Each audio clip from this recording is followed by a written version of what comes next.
Welcome to the Community Workbench. I'm your host, Matt Noren. This episode is brought to you by yours truly, the realtor Matt Noren of Remax Bell Park Realty. For all your real estate needs, call me, 860-428-6534. Your dreams are my job. Here at The Bench, where we interview small business entrepreneurs, community leaders, charities, and pretty much whoever I feel like having on. Today, we have my co-host, Kyle Morrissey. Kyle will be monitoring Facebook Live, so as usual, we encourage viewers to chime in with questions, comments, concerns. And now, without further ado, our honored guest, John Chretien of Aria Wood Designs. John, how you doing? Pretty good. Thank you for having me. Awesome. Well, Aria Wood Designs. It's quite a name. You were telling me earlier that people sometimes mispronounce it, and I was probably one of them. Nope, got it correct. You're good. Good. You want to start with like your background? Now, are you from around Connecticut?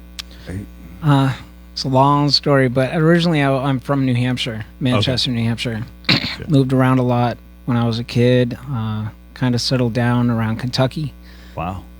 Went to high school in New Hampshire and joined the Marines. Okay. Wow. Now, I've met you through Scouts. Pack 44, go Pack 44. Were you a Boy Scout when you were a kid? No. Okay. Nope. Gotcha. I did Royal Rangers, which is kind of like Cub Scouts. It's through the church. It's through the evangelical church. Oh. We did a lot of the same kind of stuff. Gotcha. Yeah. Okay, so you went into the Marines. Thank you for your service. Really Thank you. awesome. You veteran? Mhm. Yeah, awesome. Yep. What'd you do in the Marines? I was a combat photographer, and I did some studio photography on location shoots with training and so forth. And then I did criminal investigative photography with CID and NCIS out in Okinawa and San Diego. Wow. That's wild. So you're like what everybody watches on TV. Crime scene investigation, that kind of stuff. That's amazing. Yeah. Wow. So the things you've seen. A lot of long hours. That could be a whole nother podcast.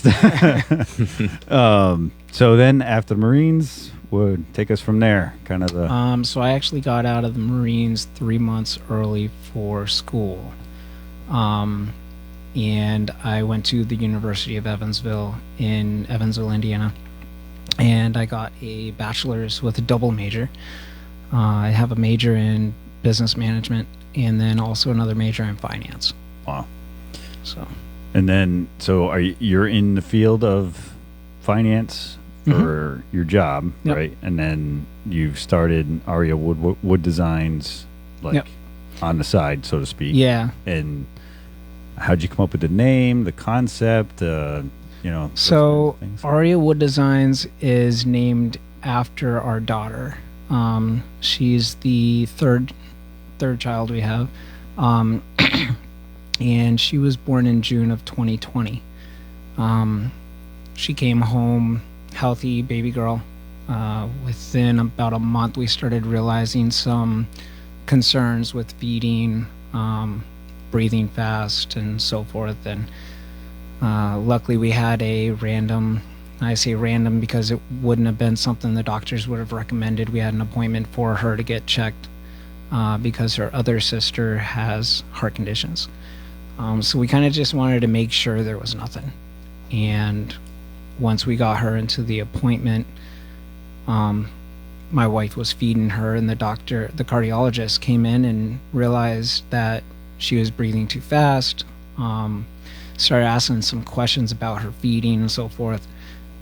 Checked her oxygen. Her oxygen, I believe, was around 60. Supposed to be close to 100. And they went ahead and rushed her upstairs, connected her to a bunch of machines, got her on a breathing machine. And my wife took my daughter to the appointment at this time. We were kind of running late for the appointment, and she was wondering if we should just skip it and reschedule for another time. I was like, no, just go ahead and take her in. If they don't take you, they don't take you. Well, luckily she took her because we found out that if we didn't get her into the hospital when we did, then she was probably going to go into cardiac arrest at home. And then she called me up when this was all going on and kind of gave me a quick rundown. And I was at home with the other two kids for the rest of that day, and then we met up with them at the hospital up in Riley Children's in Indianapolis. It's about 3.5 hours north of where we lived. And they ran a bunch of tests. They took enough blood that they basically had to deplete her body of blood. So they gave her first set of blood transfusions. Excuse me. And then we got sat down later on that day, my wife and I, and got the diagnosis from the doctor, and so she ended up having pulmonary vein stenosis, which is a rare disease. It's a disease that causes the arteries that go from your heart to your lungs, causes them to clamp down. They stenose, so it's kind of like a callus, or it's more or less something like a callus, where the walls of the arteries will thicken up, and that thickening causes the inside of the veins to clench up. And so she had to go in for a surgery, cath lab procedure, to get balloons put in her veins and stretch them out, and that would last a few weeks. Eventually got to the point where she had to get some like artificial or no stents. She had to get some stents put in. Her lungs slowly stopped functioning 100%. They would run tests every few weeks to see how her lungs are doing, and they were slowly kind of dying away. We did eventually get her on a lung transplant list, but she never got a call. So we ended up closing on our home here in Danielson 2 days after she passed away. And we chose that home because it's a minute or two from the highway if we needed a rusher. And we were also about a minute away from EMS. Wow. But at that point, we were kind of homeless for the past 8 months. So we did, have a quick talk. Should we just settle down here, or should we move ourselves back home to where family is down there? And the kids had already been through enough, and we just needed stability at that point. So we did own a home before. Owning this home was a way different experience. Signing the paperwork for a home that was meant for a child that's no longer with you. Wow. So I ended up I had a woodworking business prior, and it was only established for a few months. And so I wanted to get back into woodworking. Just didn't really know how. Didn't know what my goal with the business was going to be. But at this point, I already knew that I wanted to have it revolve around Aria in some way. Gotcha. So I reserved the name. I went ahead and registered Aria Wood Designs as an LLC in around June or July or so of 2021. And then just took some time for me to finally get to the point where I felt like I could invest myself into something like this. Right. And so I actually opened up shop in February. And so we've been running it part-time. And we go ahead and the whole purpose of the business is to create pieces for individuals and families, for them to have the opportunity to have furniture items or whatever it is that they need, that is custom made to fit what they need. Instead of, we don't believe in really having to go out and buy retail. Right. Why buy something that matches the same thing as somebody else? Everybody has their own needs. And for example, a table, some people might want a 10-foot table. Some people might want an 8-foot table. Some people might want a 15-foot table. So we believe in customizing everything. Nice. So there's no like templates, so to speak. Right. In that way, just everything's completely custom. And our viewers on Facebook can see this beautiful staircase here for pets to get up on beds or couches or whatever. And I noticed you do have a lot of customers that seem to sign on for this particular product. So that's pretty cool. You kind of already have a signature, so to speak. So we've sold 296 products this year. We're pretty busy. That's awesome. That's fantastic. Yeah, it's working full time. And your wife kind of, does she take care of like the background? She takes care of, she does some of the work in the shop with sanding and edging. Oh, wow. Okay. Because for our products, we apply edging to all of the edges so that you're not seeing the plywood, the layers of the plywood. Right. So she'll help out with the edging, the sanding. She'll do some of the staining. She's been a lot of help. That's awesome. Yeah. It's tough sometimes for people, for a husband and wife to work together sometimes. And then I'm finding more and more with small business, like, so to speak, side hustles and whatnot, they seem to be working more. You seem to be seeing that more and more. And I just think that's great when, a couple can work together, because you're overcoming a lot more as a couple than because you're some problem solving, I'm sure, through the designs of whatever some crazy custom work may be. So that's a wild story coming back from that. And my heart goes out to you and your family. Congratulations for being able to bring some beautiful life to such a tough time. So talk to us a little bit more about like your routine, or like if somebody wants to order something, how does that go? So we take orders through Etsy. This is our Etsy shop right here. We have, let's see here. I think we have about 12 to 14 items right now. The other ones aren't showing on here because they're sold out. They might show on our website. Let's see, I'll go to the products. For those of you who can't see, because sometimes our screen doesn't show a whole lot, I mean, there's many stairs, different rise to run ratios. There's ramps with little doors and little dog huts. It's really kind of cool. Yeah, so we make... we originally started with a 2-step version. That was our only product in the very beginning. And I made that because one of our dogs, who is no longer with us, we had to actually put him down about maybe 2 months ago now.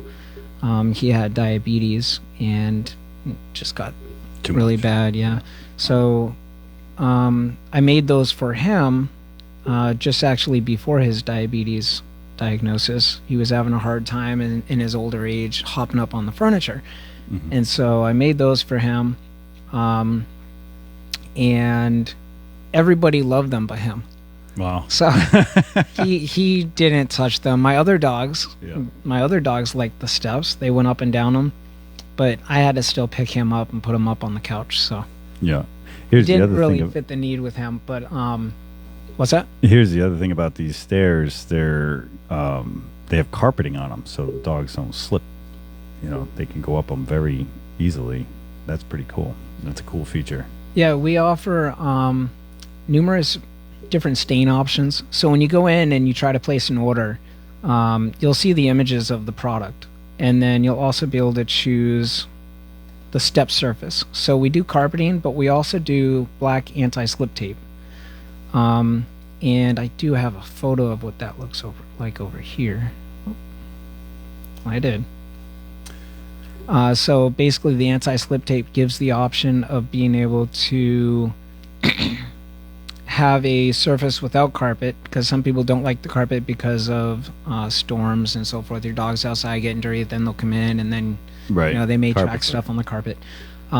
So we do offer that as a slightly less expensive option than the carpeting. And then our carpeting is pet-friendly carpeting. So it's made to withstand the stains, the smells, really whatever your pet's going to put into the carpet. It's made, to handle that. And then it also does not have the looped carpeting fibers. So it doesn't catch their claws so much. And then, like I said, you can choose numerous different finish options. We do offer a no stain option, which is a little cheaper than getting the finish. Yeah, I would imagine that's like a nice, like if someone wants to paint it or they have a matching color for something, then they can do it themselves or hire a painter when it gets to them and do it. And yeah, I know as a woodworker in my previous career, if I didn't have to paint or stain, I was so okay with that. Yeah. You out there outsource that to your wife? Some of it. It doesn't go too far. Yeah. Some of it. Now tell us about your shop a little bit. I saw some pictures I think online. I have some pictures here. And some of this is done on CNC machine. So that's like... Yeah. So I'll have to see... One second here. On this load. So all of our products are, first we start off with Fusion 360. We design all of the products in CAD/CAM. Okay. And then when we're finished with designing a new product, if it's just a slight modification, we won't do this step. But if it's a new product, we'll design in CAD/CAM. We'll send that 3D image to the client, get their approval, and then we'll move forward with the project. But I find that providing the customer with a 3D image of their vision helps put it into perspective for them and lets them see. It's kind of easier to work with clients if they're able to see their vision in front of them instead of just coming to you with ideas and then hoping and praying that it's going to look like what they see in their head. So the CAD/CAM really helps us. And then once I get the design made and get my dimensions and so forth, it typically always looks like the end result. This right here is... I'm going to this. This right here is an example of one of the 3D images. And what the end result looked like. Nice. Now, can you take anything from CAD/CAM and use it in the CNC machine? You can. I don't use that. I use Vectric. If I'm saying that correctly. No, it's VCarve. I use VCarve Pro because there's many more options with it. You can do 3D cuts with a VCarve Pro. And 2D. The software that comes with the CNC machine we have is just capable of doing 2D. So the VCarve is a little pricey, but it's a lifetime subscription service, and you own the license after that. So, you basically, I'll use this to design it, and then I'll go in and measure out my 2D dimensions in VCarve, and then punch that out on the CNC. I basically just use the Fusion 360 just to get this 3D rendering so the client can see, their idea in front of them. I'll say, that looks like it's a real product. Like that doesn't look computer generated. You could go either way, I think, looking at that. That's pretty cool. Now, for those stairs, the CNC cuts that whole thing out, or you just use the CNC for the paw? We use the CNC for the side, for the sides. Right. And it cuts the paw print out. It cuts all the steps out. Yep. And then we'll cut everything else out on the table saw. So I do have some photos here of the very beginning, which is humble beginnings. In the very beginning, my first projects were I did some little wooden boxes. I did a toddler rail for my son's crib. Still loading. And when I just started out, I was in a one-car garage with clutter. Yeah. Our garage, we've never stored vehicles in our garage, so it's just clutter and no tabletops whatsoever. So my work surface was a cement floor and 2 cement steps that we had that went up to the kitchen door. Wow. And it didn't take me long to make the decision to build my first workbench. Yeah. Save your back. What's that? Save your back. Oh, yeah. Once I built that workbench, it was game on. Yeah. But,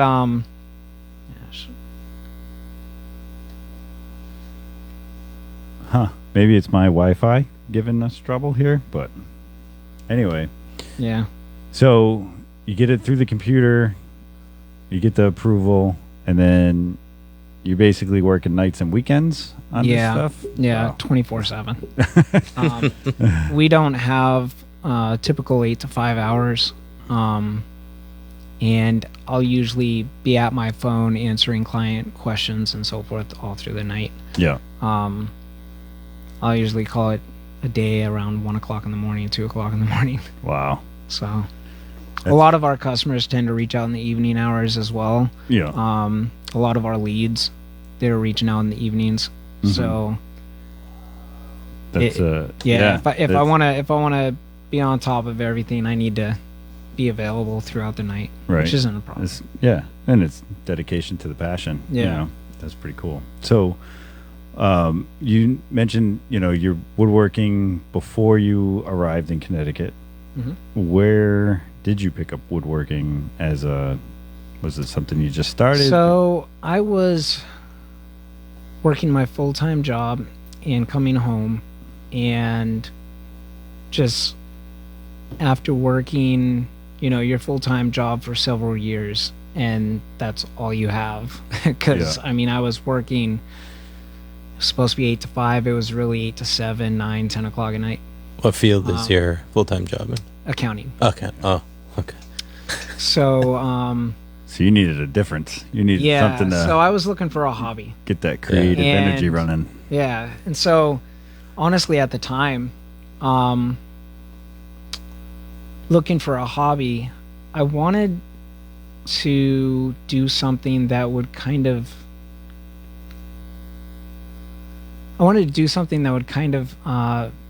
make me feel closer to God. Oh, okay. And so Jesus was a carpenter. There you go. And I was thinking about that, and I was like, well, I like to build things. Mm. And at the time, it was just going to the store and buying like a bookshelf or something, coming home and take it out of the box and build it. Like every time we would buy something, come straight home, open the box, and go straight at it. Like you see the I finished just couldn't wait. I loved building stuff. Yeah, and you see the finished product, and it's rewarding. Yeah. Right. And so then I started thinking about, woodworking. You can make your own stuff. You're not gonna walk into the shop and have all the parts laying out in front of you. You can design it yourself and make it what you want it to be. And so I started fooling around with different designs of things like the steps and the toddler rail. And once I got to building stuff, it was kind of like an addiction. Yeah. Like, I was in the shop all the time. Yeah. My first...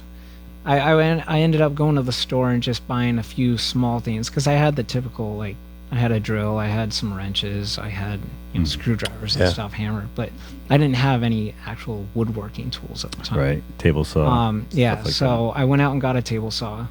Honestly, I was pretty nervous using it the first time.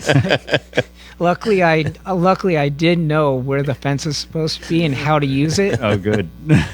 And I've always been a stickler for instructions, so there you go. didn't cut any fingers off. But I think I went, yeah. We all knocked I on went wood. and got my first table saw. It was just a contractor saw, and I got a DeWalt router. I believe that was it for my first purchases, and that's when I went ahead and made my son's toddler rail for his bed, and it used mortise and tenon. Oh wow! Okay. And it actually came out pretty good. And so I stained that. I had matched it pretty well to his bed and connected it to the bed, and he loved it. Yeah. It was a surprise. He walked in there, he saw it, he was all screaming and yelling, ran over there. He was in his big boy bed now, not his crib. Nice. And then I made some boxes, made a wine box for my brother. And then I made the steps. And then when I got to the steps, everybody thought it was awesome. And I had family and friends telling me I should try selling them. And at first I was just like, no, nobody's going to want this. Like, yeah, it's new, it's different, but nobody's going to want this. And then I just decided one day after my brother is an entrepreneur. He owns a web development business out in Maryland. Wow. And so he's always kind of tried to coach me into starting my own business. Yeah. And he managed to do that enough to where I was like, okay, I'll go ahead and put them up on Facebook Marketplace and see what happens. And I started making sales. Nice. And that was awesome because now I actually had money coming in, and I had people starting to like depend on me to give them what they need. And so I started fulfilling orders. And at first it was kind of overwhelming because I wasn't really expecting much, but then I started getting sale after sale after sale. And that going from just making things on my own when I want to start receiving orders and having to fulfill them in a certain time frame, it was just not something that I was really prepared for. Yeah. And you learn about time management real quickly. yeah, so I can get these photos. So you started on Facebook Marketplace before you opened up your Etsy shop? Yeah. Just to see what kind of And then it became need kind of there a was. trial by fire type of thing. Is that how they say it? Yeah. Yeah, so Gotta learn, Facebook gotta run. Marketplace took off, and then I think my brother ended up talking me into Etsy at the time as well. And I put the 1-2 step on there, and sales started going like crazy. Wow. I think within maybe 3 months or so, I think we brought in about $10,000. Wow. And this was just something on the side. I Yeah. had no expectations whatsoever. But like that 10,000 was like, I was like, this is awesome. Yeah. Yeah. We're big. We're going somewhere. And this is like 2021. No, this was in 2017 or 18. Oh, okay. So you had that. Yeah. Yeah. And then like you were showing us a map earlier. I don't know if you were able to put it back up, but the amount of states that you've sold products and shipped to is kind of unbelievable. Yeah, so right now we are just missing, let's see, 1, 2, 3, 4, 5 states. We do have Hawaii and we do have Alaska. Wow. That's 'cause awesome. What's it cost to ship that to Hawaii? I'd have to look back. I think it's roughly around 120 maybe. It's not bad. I thought it would be more. I feel like a lot of big companies kind of fudge the lines about shipping. Like, oh, it's all the shipping costs a lot, you know. And yeah. sometimes you ship Etsy shipping is pretty high. Is it? Oh, okay. And so you kind of have to make adjustments to your product mentions and weights in order to get the shipping correct, because if your shipping's too high, the customers are just going to walk away. Right. Yeah. in either way, paying for shipping of a product can easily be something that turns a customer away because to make or break. We're so used to like Amazon Prime, you get free shipping. Like when you see a product that you have to pay $20, $30, $40 for shipping, some customers will walk away from that. Yeah. And so we try to keep our pricing on Etsy and our website pretty close to what we can get. We use a third-party source for our pricing, and we save, I believe it's around 80% from retail costs. Wow. So, okay. And then whatever excess the customer ends up paying for shipping, we refund the customer that amount whenever we process the shipment. The purchase. Right, because Etsy calculates it, and then because you're using a third party, you just adjust it and send it back. That's nice. Yep. Yeah, that's awesome. That's awesome. I can't believe 20 plus in Texas, 20 plus in New York, 20 plus in California. Yeah. What's that? Oh, wow. That's incredible. California, especially they ship it across the U.S. And, wow. That's... Yeah, most of our sales serious they strides come from here. Around L.A., San Diego, Texas is all over, Florida is all over. New York, we get a lot of orders around Brooklyn, New York City. We do get some from New Jersey, and here lately we've been getting quite a few from Connecticut, Mass, and Rhode Island. Everybody in the city has small dogs. They need to get on the couch. Yeah, I believe a lot of those have been the small dogs. They need stairs. Yeah, we do have which we mentioned the 2-step, but we also have a 3-step version, a 4-step version. We also have just a 1-step, a stool. Yeah. Then we started introducing the extra deep versions. So we have an extra deep 3 and 4-step options. And what's that? Just longer? So the extra deep, so the regular steps are 10.5 inches deep. And then the extra deep versions are 15 inches deep. So that's the platform they can step Just on. makes it easier for them to get up. Yeah, so we had a customer a while back come to us and tell us that they have an older dog. They needed steps for that they wanted to keep in the garage and pull out whenever their dog was getting in and out of the vehicle. Okay, yeah. But their dog was very rambunctious. And they've tried steps in the past, and the dog just tends to hop over the first few steps and either jump straight to the ground or just take that bottom step to the ground. And so we designed these extra deep options so that for those dogs that are rambunctious, they're less likely to hop down the entire flight of steps because the steps are deeper. They're going to be a deeper step in before you have to take that step up.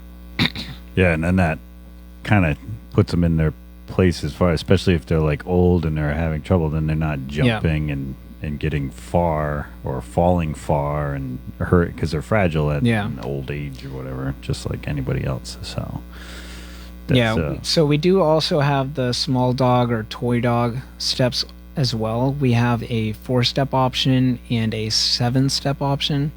I believe the 4-step option is, I keep saying the number of steps, but the 4-step option is 16 inches high, which is typically a couch. And then the 7-step is a 28-inch high option, which is typically for beds. And then just for the inches for the other steps, the 2-step, the regular 2-step is 15 inches. Another couch option. The 3-step is a 23-inch, which typically our customers buy that for beds. A 4-step option is 30 inches. That's another bed product. And then the extra deep 3 and 4 are beds as well. That's 23 and 30 inches high. Initially, when we started selling our products, we would just say 2, 3, 4 steps. But then I started realizing that customers were always reaching out and asking, like, is this going to work for my bed? Is this going to work for my couch? So then we went ahead and started changing our product names to reflect how big they are. And now customers just know. We get less questions about all that stuff. So that's why we changed them to say pet steps, 15 inches tall and so forth. But we also take custom orders. I was going to say, if somebody just sent you the height of a bed or height of anything that they want their dog on, you could just make the steps to it and give it fairly good rise to run ratio depending on the size of the dog or whatever. Yep. So Yeah, we customize a lot. Depending on the request, we will kind of help the customer work them into a product that we already have if it would be a good fit. And if not, then we'll go ahead and create a custom order. And that's how we've gotten to the product line we have, because originally it was just the two-step, and then so many people have so many different needs, which is another reason why we even started, our business in the first place, because we believe in, forget retail, let's customize and make something that's suited for your home. Right. And we came out with our ramps within the past maybe 3 months. Oh, wow. So we have I believe it's an 18-inch ramp that is just the ramp. It goes straight up to whatever furniture item you're using it for. And then we also have the 20-inch ramp with platform at the top. And that is the one that I have a picture here. So that's the regular ramp. But then... Yeah, you had one with like a doghouse platform. Yeah, that's cool. So at the top, there's this platform for the dogs to either lay down on or turn to get on the bed. So this can go right alongside of your bed in your bedroom.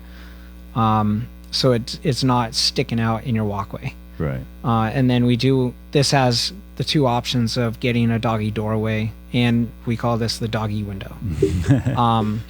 The paw print. What is the run on that? That looks huge. I'd have to get the dimensions. It's like 4 feet, maybe 5. Yeah, that's a big box to ship. Let's see. Oh, yeah, for shipping. But I'll say I love the doggy door for underneath, because dogs are naturally den dwellers, and that gives them a nice little quiet place to go, or get away from the hustle and bustle. And my dogs love 58, almost 5 feet. Yeah, 58 inches long, 15 inches wide. And you ship them in a box? 20 inches high. Yeah, everything ships flat. Oh. So we assemble it in the shop so that we can get the holes drilled for the customer already.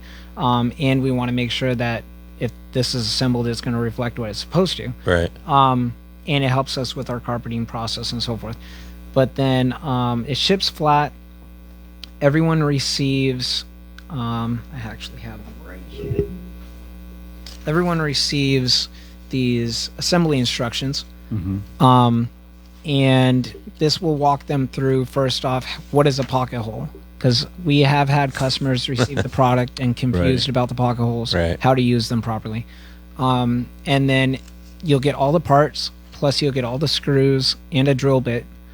That's awesome. Yeah, so the box has everything you need. All you need is a drill or a little screwdriver that can accept the drill bit. Yeah, I mean, if you're going to compete with the large retail, you have to give them a way to put it together like IKEA does, but much easier. The other thing I might suggest for you in the future is to have videos. There's actually a local furniture store that has assembly videos, but it's for their in-house. It's for their guys that go out and assemble it. But I would think that would be, I have this product, and then and it wouldn't take much, because a set of stairs to assemble is pretty much a set of stairs to assemble, and it's not like they're actually using the CNC machine or anything. Yeah, you could send them the video when they purchase it in the email that you send the confirmation. Yeah. And then they'd have the video that's a pretty good idea. Put it together. You can put a QR code on here, maybe. Yeah. Oh, there you go. Yeah, that's. You know how to do that. Maybe we should talk.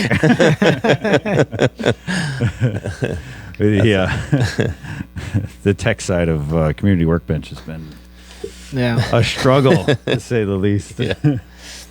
Well, that's something that helped the business kind of get off, I believe, because I do have a background in web development and SEO and all that stuff. So, plus your brother. Yeah, plus him. There's we were got to actually be in business together as well, a few times here and there over the past few years, and so I learned a lot from him as well for like the SEO and so forth. Nice. But developing your shop on Etsy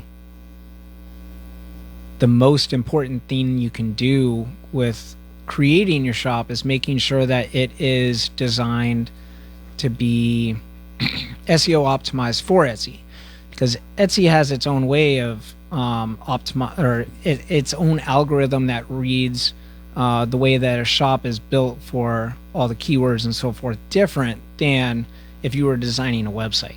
You can't use your same, knowledge of building a website with SEO to build your Etsy shop, or your Etsy shop's not going to succeed. Oh, wow. So it's got to have keywords, stuff that... Yeah, so when you're building an Etsy shop, you need to make sure that your product title has all the keywords that you feel like a customer is going to be looking for, plus some, because it's difficult to go ahead and just type in a title for your product and expect people to find it, because when people are searching even on Google, they're not going to search for example community workbench. They don't know what community workbench is.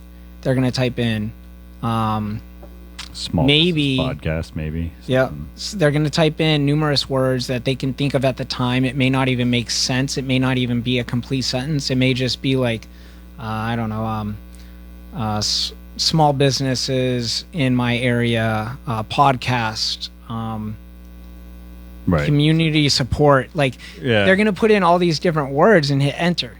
Yeah, and that's where this comes into play. Is you want to use as many words as you can think of, but still get the point across that this is a product name.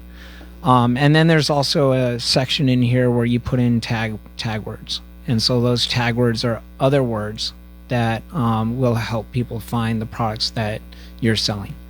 And so as long as you have everything set up the proper way to reach the clients that are looking for you, then you'll do great.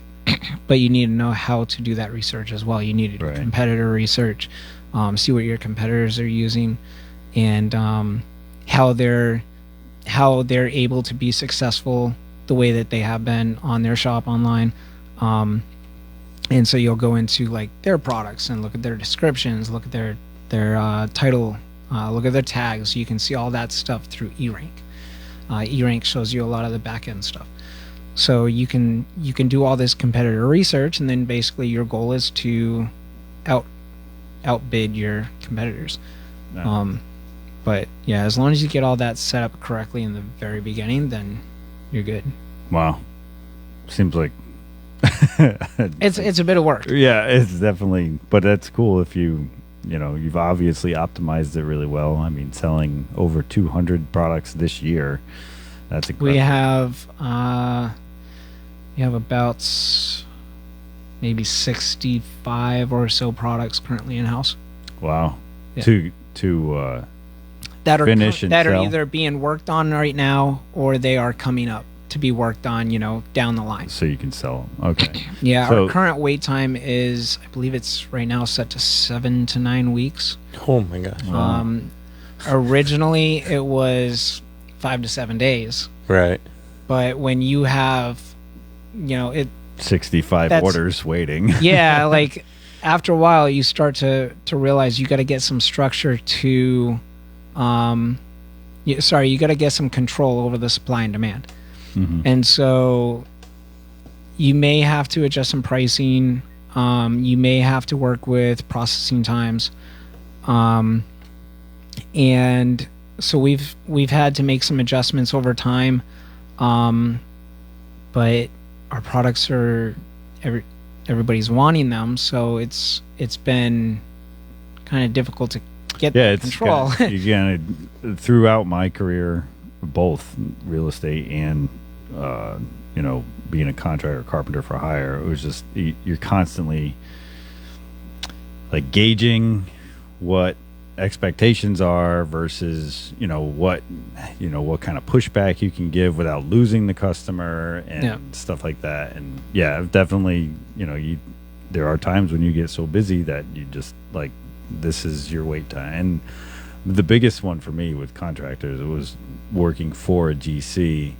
A lot of them would call wanting it right away. Yeah. Where I'm like a month out. That kind we do get that. We get some customers will contact us and they're they'll let us know that they do see that, it is about a 7 to 9 week or so processing time, but do ask for options to expedite. And just at this point in time, we're not offering that. Right.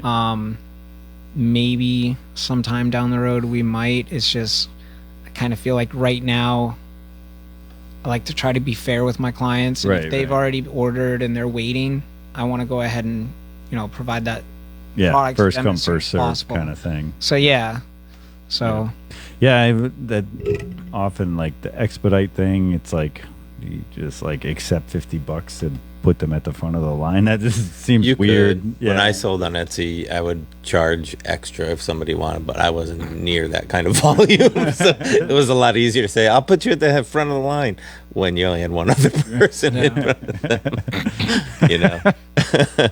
But you'd almost have to catch up to where you're pretty much doing them on that 7 to 10 days, and then introduce like expediting, and it wouldn't impact any of your other customers. Right. But then again, it's also, do you even want to have something that's in crunch time like that? You know what I mean? I mean, life happens. You have a full-time job, you have a family. Somebody pays to expedite and they're expecting this. I mean, you can have disclaimers, but customers aren't happy if they don't get it on the first day of the window that you offer them. Yeah. Yep. So what's your kind of like, do you have a plan to quit your job and go full time with this? Is that like, is there a not right now. Not right now. The woodworking thing is just a side thing. Yeah. And I do plan on expanding the business. Okay. But eventually I want to get the business to the point where I have other employees that are working in the shop. Yeah. Yeah. Get a shop manager. Jobs. Yeah. And I would like to have the opportunity to work in the shop when I want. And then manage the business from the outside. Gotcha. So I can work on promoting the business, sales and so forth. Right. Do you feel your passion for woodworking is a little bit less when you have to be forced to go in to make orders when you may want to be doing other stuff? Yeah, that's That's always a struggle. Prior to having 60 some odd orders pending, being able to have the freedom to build what you want. There's plenty of projects I'd like to do around the house. Yeah. I just, I don't have time. It's like a mechanic. Yeah. A lot of mechanics will drive around beaters because they just don't have the time to work on their own vehicle. Or want to. When they're done working, they just don't have the interest on working on another vehicle today. Right. So yes, and then when you start to specialize in products, because originally my idea with the business was to just create custom work and do whatever anybody wants. But there's problems with that, because when you're trying to promote yourself as a woodworker and you have a website out there with just your portfolio pieces and you're saying, hit me up if you need anything, well, a lot of people don't know what they want. Right. And so if you don't already have options for them that they can look at and say, oh, I can see that in my home, well, chances are they're not going to reach out to you. And so in order to be able to get to the point where you could have constant sales going, I realized with my business anyways that it's best to go ahead and start a product line. Yeah. And so show different options. And initially I was doing, okay, this is what we provide, and reach out to me for customized work on this product. And that was going good, but it was too much. Yeah. Because then I had all these custom orders that needed designing. Right. Well, and with you designing and it the in CAD, turnaround time on these products was like 1 to 2 weeks, because these are small products. They're not like a kitchen table and chairs or anything like that, where it may take like a few weeks. Few weeks, jeez. And Take so me a year. Kitchen table and chairs. so eventually I did close down the option for custom work, and I was like, these are the only products we're going to provide, because it's easier to get a process going in the shop when you can have repetitive processes. Especially if where you you're- want to go with employees. Yeah. It's easier to just run this, and then you can do the fun stuff. You know what I mean? Yeah. But yeah, especially this stuff you're selling. What I found on Etsy is you have to tell them what they want, right? And like you said, product descriptions, pictures. Oh yeah, people shop by pictures all day long, and so for you to offer something that's identical to the picture that you see is like what you'd see at a store, right? And I think we've all bought stuff either on Etsy or other places that don't. The picture looks a lot different than what you get. You know, I hear that's in dating too. maybe in your date life. Haven't dated as an adult at all. Yeah. But the shop has grown pretty fast. When I was in my other, so we're working out of a 1.5 car garage. In Danielson, right? Yes. I won't. Yeah, we And, don't need the address. I was just curious if it was Yeah. that close. And that's the other shop that I had, was another 1.5 car garage.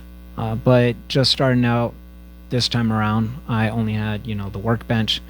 Really, that was it. The workbench and a bunch of tools.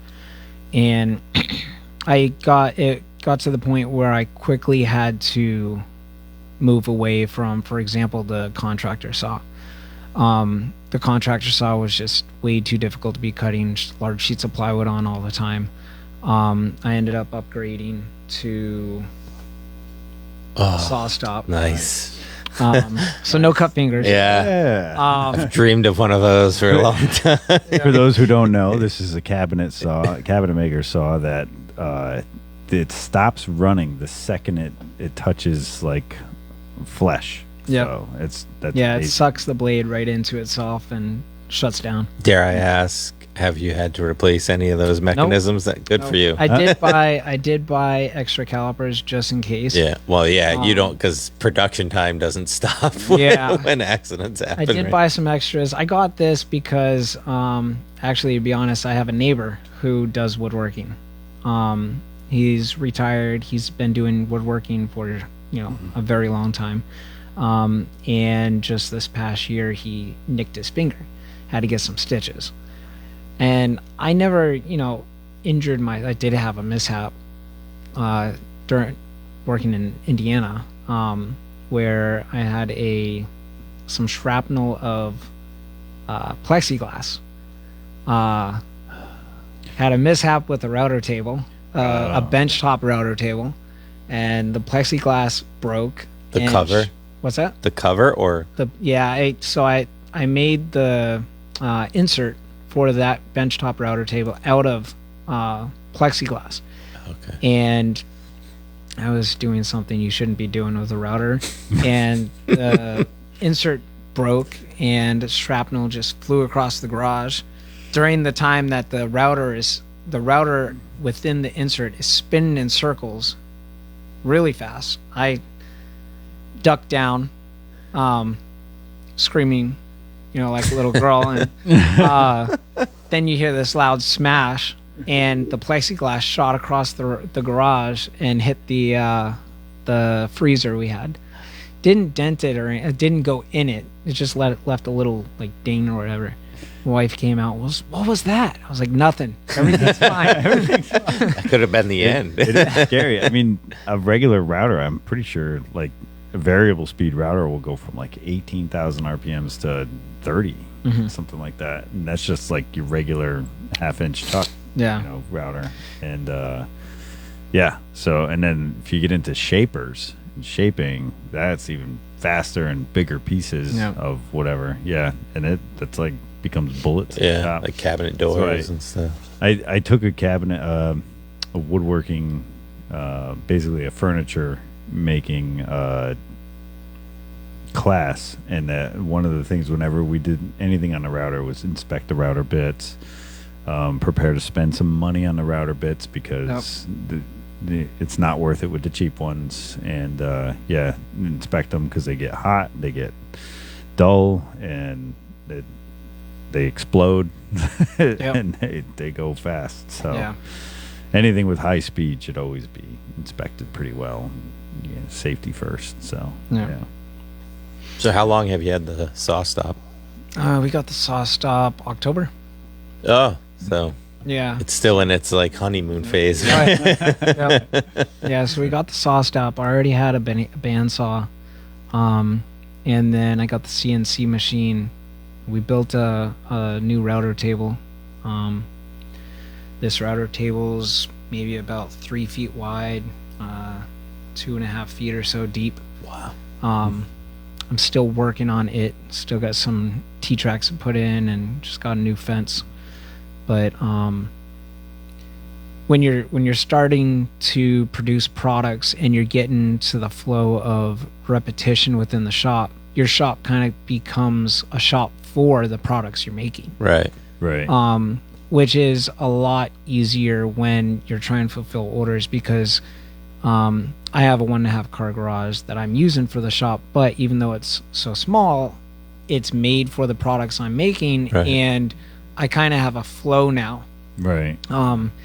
And I've been pretty blessed with the opportunity to get the tools that I have to improve the processing times. Right. I mean, the CNC machine cuts down a ton, right? Yeah, prior to the CNC machine, it would take me half hour, 45 minutes to cut these out, because I would have to sit there with a pencil and a yardstick and measure everything out, draw my lines, and then cut it all out with the jigsaw. And then after I cut it all out with the jigsaw, the paw prints was drilling the holes to start it, put a jigsaw on there, cut it out, take it over to the spindle sander and try to make the holes a lot nicer. And that whole process was probably a good hour and a half, 2 hours. It was ridiculous. Yeah. Now with the CNC, I can cut the sides out in about 15, 20 minutes. But it does it. You're not doing it. So No, it's now working and you can go do something else. Right. It's you like know? having another employee in Yeah. the shop. I've always wanted pay one. for the product one time, and then unlike an employee, you have to pay, monthly. Right. Pay for the product Weekly. one So you just time. need more CNC machines. You don't need Yeah. So we are looking at expanding the shop. We're looking towards possibly getting a shop built on the property, maybe a 20 by 30 shop or so, and with a little bathroom inside, and then starting to hire Nice. I'll give you. some workers. I had a barn built from someone in Lebanon. I'll give you his card. Yeah. It's awesome. Yeah, that'd be great. Yeah. And then when we do that, we're going to be moving all of the equipment from the current shop into that. And then we're going to go ahead and look into getting a large CNC. We're going to keep the CNC we have, but also get a large CNC that can cut full sheets of plywood. Mm-hmm. That'll save even more time, because right now we're cutting the sheets of plywood out into the dimensions we need, putting those smaller pieces onto the CNC to cut out what we need out of that. And if we can cut everything out on CNC at one time. So what size sheet does your CNC take right now? So the cutting area is about 30 inches by 30 inches. The full dimensions is roughly 50 inches by maybe 55 inches. Mm-hmm. And that is on top of a large CNC table that we built with drawers and everything in there. So how does that work if it's 30 by 30 cutting? Does that mean you move the product? No, so It's done cutting in one area? So depending on the product, we can cut some of the products just with one sheet. So you basically put the sheet on there, you find the file, and you push a start button, and it cuts. And for the larger items, we do tile cutting. So you can tell the system how many tiles you want to do. A tile is a square or an area that out of your entire product, if your product is, say, 5 feet long and it's only 2 feet wide, well, it's going to cut, maybe 2 feet wide by 25 inches. And then after that's cut, you disconnect everything, you slide the sheet down further, Okay. So and it's kinda you what I was reclamp it, hit start again, and you'll just slide it down each time until the entire thing's cut. So how precise do you have to be with when you move it to where it starts up again? That's You do have to be pretty precise, but you generally just eyeball it. okay. And then fixing any nuances is pretty easy when it comes. The way we do it is pretty easy with just a sander afterwards. Oh yeah. Because if Manipulate anything, the it's wood. like a little V that's left over, and you just shave the V off. Oh, okay. Yeah. Gotcha. I see what you're saying because of the router bit. Yeah. They start just a little off of where it ended before. So, Yep. Yeah. So since we have the CNC, we're able to get the CNC working and be on the other side of the shop doing other tasks. And it's helped to speed processing up tremendously. Mhm. Before we had the table saw that we have now, we had to put out rollers for an outfeed, and then we would usually have to use the track saw or panel saw or track saw, sorry. But there's just so much work involved with moving a small shop around to be able to Yeah. have to use a track saw, because I don't have enough space to just put it on the floor. So I'm putting it on my workbench just with some boards as, elevation risers or whatever. Yeah. But we have some Fez tools. Fez tool, I highly recommend Fez tool. they're If you're into awesome. woodworking, Fez tool is going to save you time. The products that we have definitely helped improve a lot of our processing stuff. Yeah. And they're big on dust collection, which is much better for your health. And Do you have their? It's like a biscuit joiner, but it's Not yet. I forget what they It's call a domino. it. Yeah, Yeah, the yeah, domino But machine. yeah, Yeah, not yet. We're looking to get one of those next, because we're actually in the process of kind of changing our shop around. We are going to continue offering the pet products as more of a secondary product line. Our main product line is going to be indoor furniture items. So we're going to make a transition over to kitchen, dining room tables, coffee tables, end tables, benches for the tables, and so forth. these all ship flat with the CNC machine. They will ship flat. I might have to ask the wife to do some assembly instructions. These are pretty time consuming, but but we can also yeah, they're gonna ship flat. I think initially it's gonna be all local. Yeah, I was going to say we can kind of try and build up your local, Yeah. your local. That'd be great. Product buyers. So Yeah. hopefully, yeah. What's your what would they like on Facebook? It would be Aria Wood Designs, right? You just type that in. I know when I typed it in, it came right up. So Yep. And then Aria Wood Designs. We also have a link on there and our website. Our website is ariawooddesigns.com. yeah. I put that in the comments. Oh, And awesome. if you want to see Aria's journey, we do have a Facebook page for our daughter Aria, and the link to her Facebook page is on the business Facebook page as well as the business website. And that kind of sheds some light on her journey through having PVS.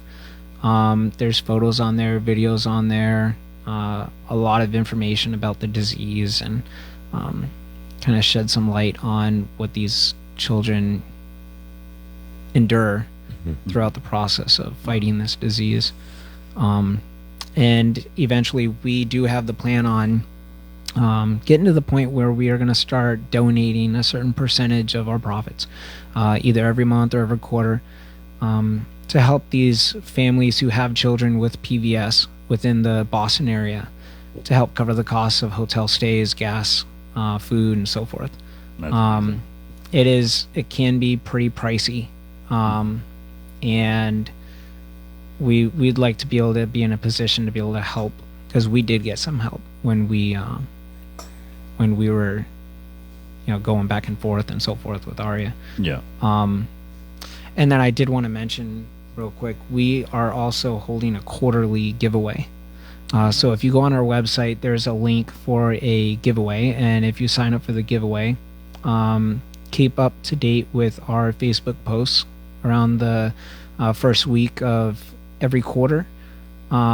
We will choose a lucky winner, and you'll receive a free pair of steps. You just tell us the carpet color you want, or the anti-slip grip tape, and the stain option, and then we'll go ahead and build it and ship it to you for free. And even let's say they want a larger product, you would just take the cost of the 2-step off of a large product. Is that? Yeah, we could work something out. Like Yeah. that. I just throwing out that little customness there. Yeah, we could work something like that out. Yeah. Because I honestly, if my dogs do get on my children's beds. My daughter loves reading in bed, cuddled up with the dog, and eventually I can see, them needing some steps. They're very young and spry now, but God forbid they get old. And you guys know, right before the reason why we started late today was my male dog, Ricky, took off into the cornfield, as he does sometimes, and he usually comes back pretty quickly. We have a tone on his collar where we can call him, and he comes back, but he was not coming back for a while. And Kyle was driving up and down Route 6, and I was running up and down Church Street. And I was telling your wife we have 6 dogs. Yeah. And they're all small dogs. Yeah. 5 now. And we have baby gates all over our house now because of the dogs. Yeah. The kids obviously are old enough. They don't need the gates. But I think we've had it happen twice here, and I can't even tell you how many times in Indiana where they just... one of them books out the door, the others see it as an opportunity, and then you have 3 dogs going right and 3 dogs going left, and then you have to find them all. And that's happened to me a few times where my wife is, gone with the kids somewhere, and I'm home by myself, and I have to chase down 6 dogs. Wow. It's an Are experience. they all the same breed? Are they rescues? So we have, we originally had 2 dogs in college, and we got the male dog fixed. He was a Chiweenie. That's the one we recently had to put down. Chiweenie. It's a Chihuahua and Dachshund mix. Okay. Oh my god! And then we have a Beagle and Pointer mix. She's a small white dog. She looks more pointer than anything. Yeah. She was supposed to be my big dog. We were told originally she was going to be roughly around 100 pounds. Didn't happen. She stopped growing around, I think it was roughly 18, 20 pounds. Oh my gosh! And so I did get her a collar to grow into. And when we realized she wasn't growing anymore, and the vet told us, nope, she's done growing, I had to choke back the tears and cut the collar, and it's like, well, now I have a small dog.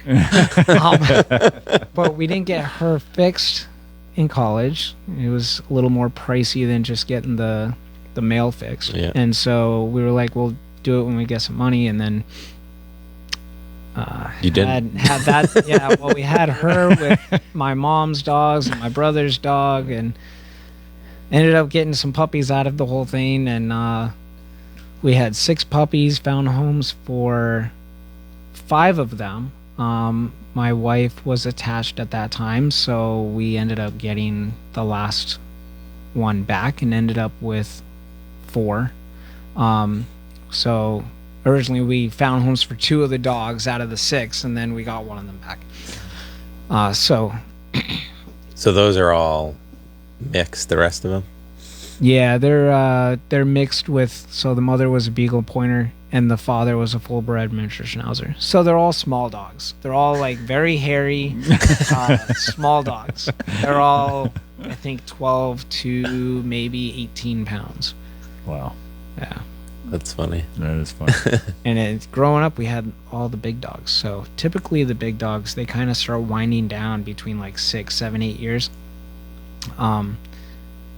These dogs are 12, 13 years old, and they're still puppies. Yeah, they're still going. Even the mother, which she's 13, maybe pushing 14, they get her riled up. Yeah. You can tell she's kind of at that point where she's wanting to calm down, but they don't let her. No, they all They stay use your pet steps and sleep in your bed, all 6 of them? No, Well, that's the thing. Since we started selling the pet steps, the dogs aren't allowed on the furniture. So, yeah, That's funny. That's ironic. Yeah. yeah. I get it. We have a couch we're trying to save so that we don't have to replace it until like the kids learn to respect it a little bit more and the dogs aren't, doing that stuff. So I get the whole. But our dogs have pretty free reign through the house and throughout the yard. Just once in a while, mainly Ricky. I have two Weimaraner, two 60-pound Weimaraners, and Ricky he's a hunter. And once in a while he catches a scent or something and just books it. Yeah, I wish I would have got Olivia, that's the mother, into hunting when she was younger. She would have been a great hunting dog. Yeah. That dog, she was pregnant. And we didn't know she was pregnant at the time because I've never experienced that when I was a kid. We never had a dog that was pregnant. And she started gaining some extra weight. And so we took her in. They were like feeling her and they felt the lumps in her belly. And they were like, yep, she's pregnant. And they were like, I was like, okay, so how long does this take? Like, I didn't know how long, Yeah. I'm thinking 9 months. Honestly, I'm thinking 9 months. She's like, well, it'll be just within the next week. And I'm like, jeez. oh my goodness. Here they come. We lived in an apartment complex at the time, and we lived on the second floor.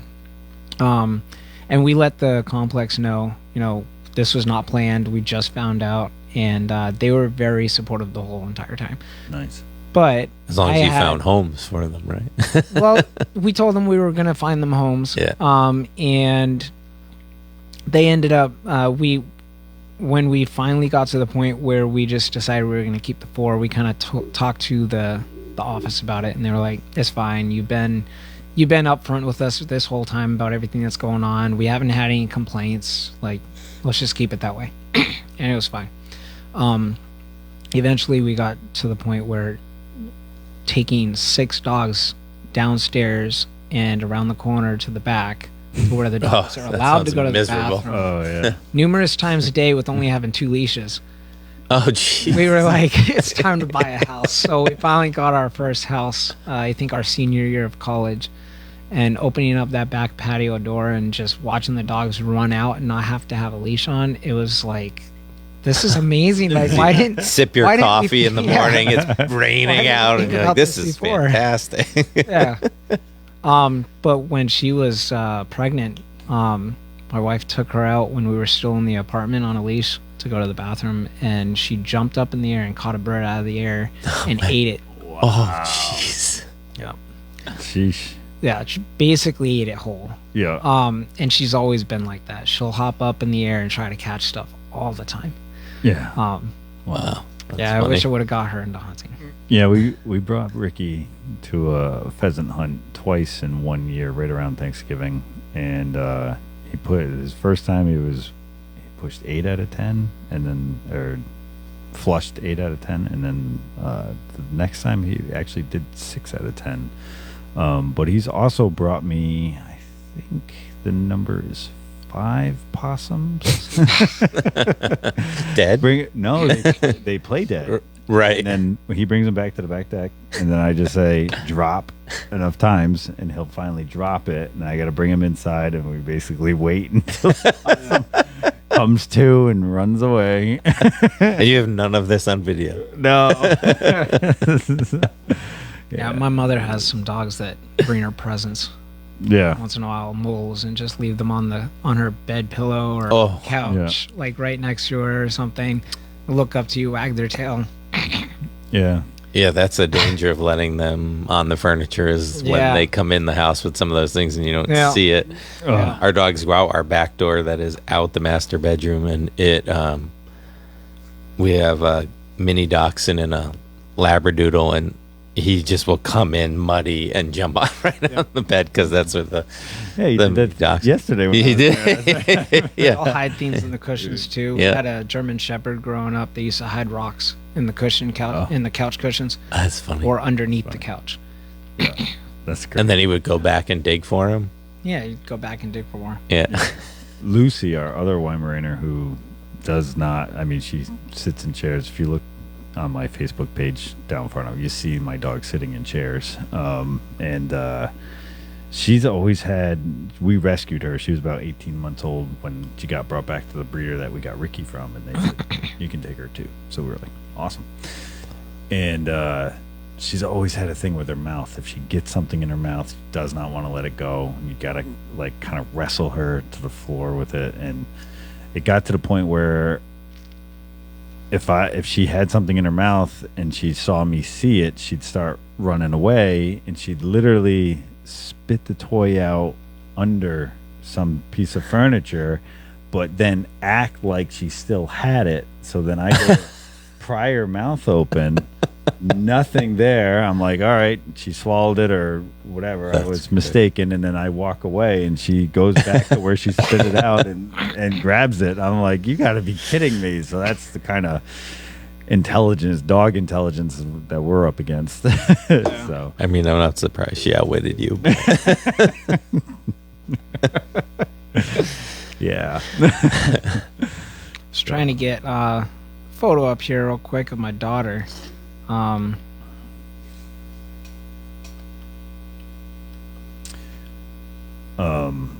John's getting that, I will put a plug in for Community Workbench. Please like us, share us, follow us, and tune in. We try to do every Monday night.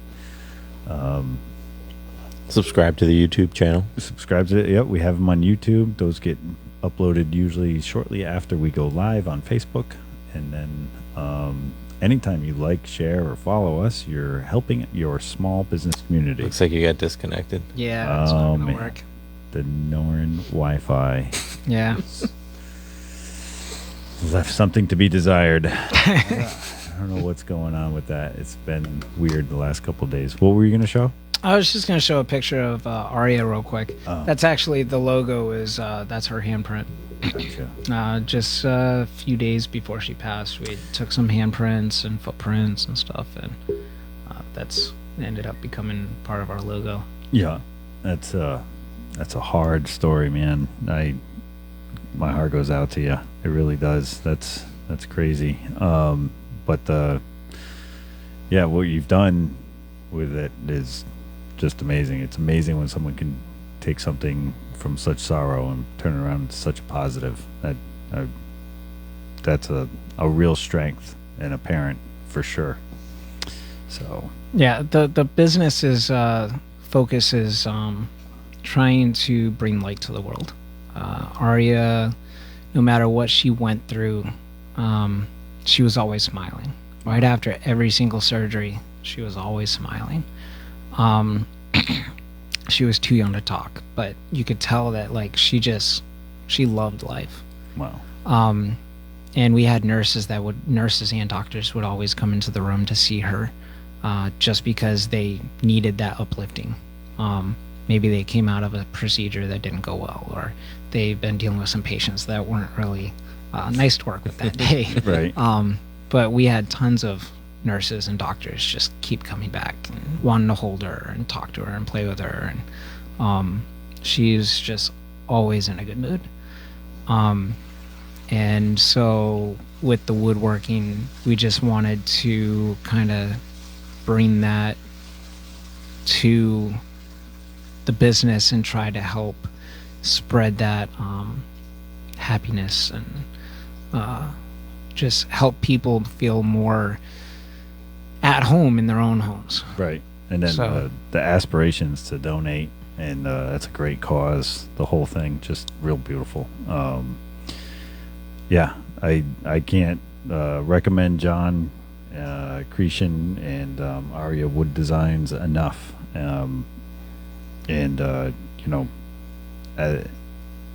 You're always welcome to come back and give us updates when you've expanded, if you end up with a shop manager, we'll have him on too. Yeah. And, we'll do anything we can. Small business is what we're here for. And I appreciate it. I love that you're crushing it. So thank you. Thanks for coming. And just to let everybody know, thanks for watching. Join us next Monday at 6 p.m. when we interview owner-operator of Tunk City Revival, Rena Mason. and that'll be our last show before Christmas. And then we have a gym owners coming in on December 30th, which is a Saturday. So stay tuned for all of those updates. And as always, buy local, hire local, volunteer local, and donate local. Thanks, everybody. Have great days.